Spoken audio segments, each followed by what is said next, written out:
Hello दोस्तों, आप सभी का मेरे यूट्यूब चैनल में स्वागत है। कई दिनों से ना स्टूडेंट जो हैं मेरी वीडियो में कमेंट कर रहे हैं कि बीएचयू में हॉस्टल कैसे मिलेगा और एडमिशन कैसे होगा। एडमिशन का तो आपको पता है, सीयूटी के थ्रू, पीजी के थ्रू या यूजी के थ्रू आपका एडमिशन होगा। उसके बाद आपको हॉस्टल मिलेगा। हॉस्टल में दो क्राइटेरिया होती है, एक आपका डिस्टेंस होता है प्लस आपके मार्क्स होते हैं। इन दोनों का रेशो को ऐड किया जाता है और जिसके सबसे हाईएस्ट रैंक बनती है उनको हॉस्टल मिलता है। लेकिन हर किसी को हॉस्टल नहीं मिलता। मैं आपको सबसे पहले ये बता देता हूँ कि आपका एडमिशन कैसे होगा। जब आपकी काउंसलिंग कंप्लीट हो जाएगी, काउंसलिंग कंप्लीट होने के बाद जब आप काउंसलिंग कंप्लीट होने के बाद आपका लिस्ट में नाम आ जाएगा, जिन जिन स्टूडेंट का लिस्ट में नाम आएगा तो उनको मेल आएगी। तो मेल में उनको बताया होगा कि इतनी तारीख को और जो आपका डिपार्टमेंट है वहाँ पे जाके आपको रिपोर्ट करना है। और उसके अंदर ये भी बताया होगा कि आपको क्या क्या डॉक्यूमेंट्स की ज़रूरत वहाँ पे पड़ेगी। तो अपने जितने भी डॉक्यूमेंट्स हैं सारे लेके जाना वहाँ पे, और आपको वहाँ पे 4 डोजियर फॉर्म दिए जाएंगे और 2 या 3 जो होगा सेल्फ डिक्लेरेशन फॉर्म दिया जाएगा। 4 डोजियर और आई थिंक 4 डिक्लेरेशन फॉर्म दिए जाएंगे। तो उसको भर लेना पहले ही आपको। अगर हो सका तो मैं इसमें अपने वीडियो के डिस्क्रिप्शन में लिंक आपको प्रोवाइड कर दूंगा, तो आप वहाँ से जाकर डाउनलोड कर लेना और उसको अच्छी तरीके से फिल कर लेना। उसमें पेरेंट्स के भी साइन होंगे, पेरेंट्स के भी साइन करा लेना। लेकिन डोजर फॉर्म का एक बात ज़रूर ध्यान रखना, जिसका जो डोजर फॉर्म है ना वो 2 पेज का होगा। तो 2 पेज आपको पहला दूसरा 2 पेज पे नहीं कराना है, एक फ्रंट है एक उसके बैक, ऐसे करके 2 डोजर फॉर्म पे प्रिंट आउट करवाना है। ऐसा नहीं कि आप एक जो पहला पेज है वो एक पेज पे करवा लें और दूसरा डोजर फॉर्म दूसरे पेज पे करवा लें। ये नहीं करवाना, आपको पहला फ्रंट में और दूसरा बैक में, ऐसे करके 4 डोजर फॉर्म होंगे। वो अपने 4 डोजर फॉर्म फिलअप करके घर से लेके आना। और उसके तो यहाँ पे भी फिल जैसे भी आपका सही रहे, क्योंकि आपके वहाँ पे पेरेंट्स के भी साइन होंगे। तो पेरेंट्स के साइन होंगे सेल्फ डिक्लेरेशन फॉर्म में भी, और आई थिंक डोजियर के अंदर भी होंगे। तो इन दोनों पे पेरेंट्स के साइन जरूरी है। तो आपको जैसा सही लगे आप वैसे कर लेना, ठीक है।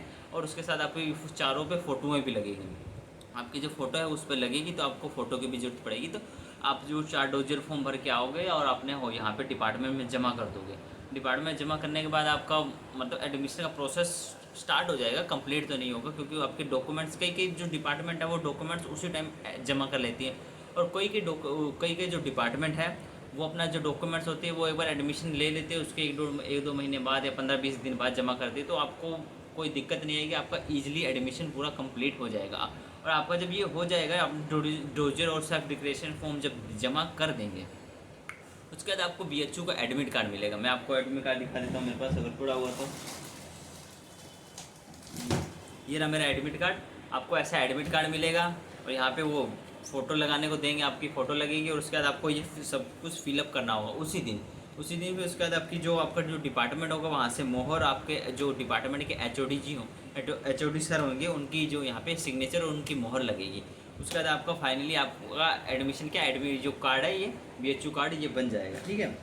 ये बनने के बाद आपका जो एडमिशन ख़त्म हो जाएगा। उसके बाद आप घर भी जा सकते हैं और बीएचयू यहाँ रहना है, क्योंकि आप उस टाइम आपको हॉस्टल नहीं मिलेगा। उसके कई दिनों बाद आप जब आपकी क्लासेस स्टार्ट होएंगी, उससे 1-2 दिन पहले या उसके 1-2 दिन बाद आपकी हॉस्टल की लिस्ट आएगी।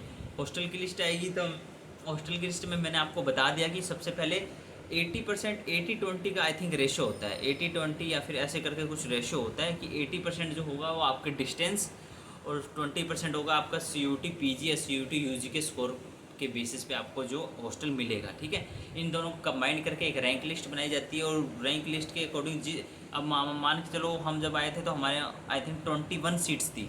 तो रैंक निकलने के बाद उसमें कैटेगरी और होती है, और जर्नल, ओबीसी और ईडब्ल्यूएस, इन तीनों को एक ही कैटेगरी में रखा जाता है। ओपन कैटेगरी आप जनरल कैटेगरी रख रहे हो, तो इन तीनों की जो वो हॉस्टल रैंक बनती है तो एक ही साथ कंबाइंड होकर बनती है। और बाकी एससी एसटी इन दोनों की अलग अलग बनती है। मतलब 3 कैटेगरी हॉस्टल रैंक में रहेगी, जनरल, एससी, एसटी, 3 कैटेगरी के बेसिस पे आपको हॉस्टल मिलेगा। ऐसे नहीं कि ओबीसी के अलग बने और ईडब्ल्यूएस के अलग बने, ऐसा कोई रैंक नहीं होगी। जो आपका रैंक होगा वो 3 के बेसिस पे होगा।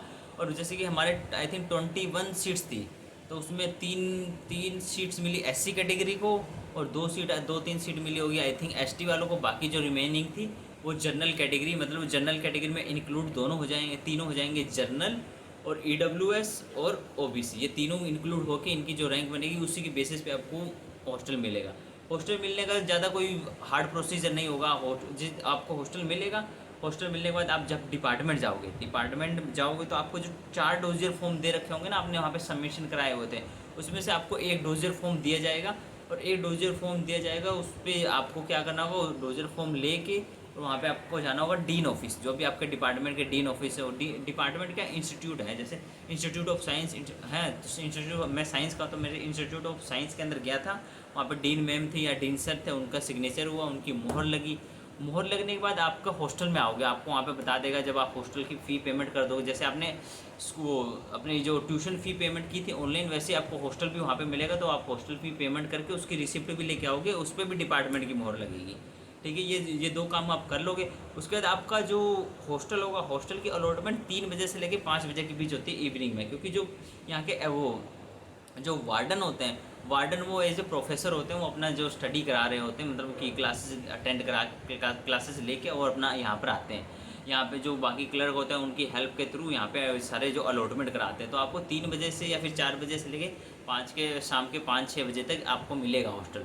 हॉस्टल मिलने के बाद हॉस्टल वैसे मिल जाएगा और आपको कोई दिक्कत नहीं होगा। हॉस्टल मिलते टाइम आपको ज़रूर ये ध्यान रखना है कि जो भी बच्चे हो, जैसे मैं तो साइंस का हूँ तो मैं साइंस के बारे में बता सकता हूँ, बाकी सब आई थिंक सब में सेम लगेगा। 650 रुपये आपको कैश लेके आने पड़ेंगे, क्योंकि कई मुझे पता है कि ज़्यादातर बच्चे कई बच्चे होते हैं जो ऑनलाइन ज़्यादा प्रेफर करते हैं, लेकिन आपको सिर्फ यहाँ पे 650 रुपये कैश जमा करना होगा। तो 650 रुपये अपने पास ज़रूर कैश रखिएगा, क्योंकि जब मैं आया था तो मेरे को प्रॉब्लम हो गई थी, क्योंकि मेरे पास कैश नहीं था, तो फिर मेरे को कैश लेने के लिए एफर्ट करना पड़ा। तो इसलिए मैं आपको ये बोलूँगा कि आप कैश ज़रूर लेके आइएगा अपना, ताकि आपको कोई दिक्कत ना हो। उसके बाद अगर जैसे कि यहाँ पे BHU के अंदर ये सीन है कि एक रूम है तो उसमें 2 बच्चों को मिलता है, तो अब 2 बच्चे कोई भी हो सकता है। तो अगर आप जैसे कोई एडमिशन होने के बाद आपका कांटेक्ट हुआ, कोई आपके डिपार्टमेंट का है या फिर आपके जो सब्जेक्ट या फिर आपके क्लास का ही कोई बच्चा है, कोई स्टूडेंट है, उससे आपका कनेक्ट हुआ, तो आप वो और आप दोनों एक साथ आइएगा, तब आपको एक रूम अलॉट कर दिया जाएगा। वरना ऐसे रहे कि आज आप आ जाओ, 2-3 दिन बाद आपका जो वो आए, तो उसमें बहुत वर्स्ट कंडीशन होगी जब जो अपने वार्डन सर मान जाए, वरना तो ज़्यादातर मानते नहीं, क्योंकि उनको पता है कि बाई चांस वो सामने वाला स्टूडेंट नहीं आ जाए तो ये रूम खाली रह जाएगा। तो इसलिए वो सीरीज़ वाइज वो अलॉटमेंट कराते रहते हैं। अगर आप हो सके तो आप दोनों साथ आना, और जैसे ये नहीं है कि आपको जब हॉस्टल की लिस्ट आ गई, मान के चलो हॉस्टल की लिस्ट आ गई 5 तारीख को, और आपको बुलाया है कि आपको 7 तारीख को आपको वहाँ पे BHU में आना है, तो ये ज़रूरी नहीं कि आप 7 तारीख को ही BHU में आओ, आप 8-9 आ सकते हो, 2-3 दिन बाद आ सकते हो, आपका ऐसा कोई दिक्कत नहीं आएगी। तो आप जिसके साथ आपको रूम चाहिए तो वो दोनों साथ आओ और आराम से अलॉटमेंट करा लो, तो आपको कोई दिक्कत नहीं है, रूम मिल जाएगी।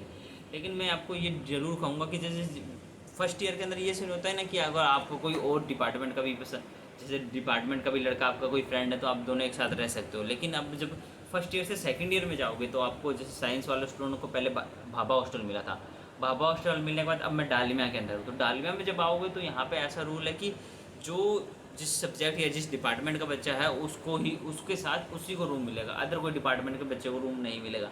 अगर बाई चांस कोई ओड की कंडीशन आ जाती है, मान के चलो कोई ओड नंबर ऑफ स्टूडेंट है, तो वहाँ पे एक रूम में एक सीट बच जा रही है, तो वो और किसी को मिल सकती है, वरना वैसे कोई कंडीशन ही नहीं है कि यहाँ पे मिल जाए। तो इन बातों को ज़रूर ध्यान रखिएगा। और यही है पूरा प्रोसीजर BHU में एडमिशन लेने का, कि आपको हॉस्टल कैसे मिलेगा और आपका एडमिशन कैसे होगा। उम्मीद है कि आपको ये वीडियो पसंद आई होगी, और ये वीडियो प्लीज़ अपने जितने भी फ्रेंड्स हैं जिनका BHU में एडमिशन हो रहा है उनके साथ ज़रूर शेयर कीजिएगा, कि उनके लिए बहुत ज़्यादा बेनिफिशियल ये वीडियो रहने वाली है। ठीक है, और ये इस वीडियो को शेयर कीजिएगा, और मैं आपसे प्लीज़ रिक्वेस्ट करूँगा कि आप मेरे यूट्यूब चैनल को ज़रूर सब्सक्राइब कीजिएगा, क्योंकि आप जैसे सब्सक्राइब करोगे तो मेरा मोटिवेशन और बनेगा। मैं आपको इन्फॉर्मेटिव वीडियो और जो मेरा डेली ब्लॉग तो नहीं, जैसे मेरे ब्लॉग्स आते हैं तो मैं वो आपको ब्लॉग्स भी प्रोवाइड करता रहूँगा। Thank you very much.